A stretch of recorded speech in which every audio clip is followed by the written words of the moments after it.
नमस्कार. आपला कृषी मित्र दत्तात्रय मिसाळ, राहणार खेरडावळी, तालुका गेवराई, जिल्हा बीड, पोस्ट भेंटाकळी.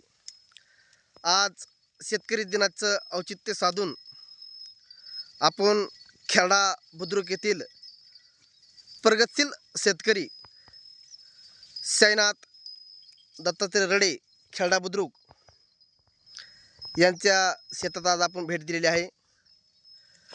आणि आपण त्यांच्या शेतात भेट दिल्याच्या नंतर या ठिकाणी पाहणी केलेली आहे. आणि त्यांचं बघू शकता सुंदर असं शेततळं त्यांनी या ठिकाणी केलेलं आहे. आणि शेततळं पूर्ण 100% त्यांनी या ठिकाणी भरून घेतलेलं आहे. पलीकडच्या साईडला बघू शकता तुम्ही त्यांचा 2.5 ते 3 एकर ऊस आहे. आणि त्यांनी आता ह्या शेततळ्याच्या जीवावर अजून 3-3.5 एकर ऊस लावलेला आहे.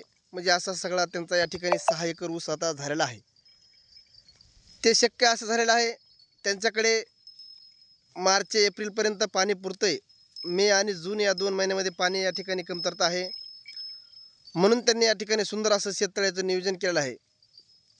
पंचकृषीतील सर्व शेतकऱ्यांना या ठिकाणी विनंती करण्यात येत आहे कृषी दिनाच्या माध्यमातून, की सर्वांनी या ठिकाणी असे शेततळे तयार करून आपलं उत्पन्न वाढवण्याची गरज आहे. पाण्याशिवाय पर्याय नाही.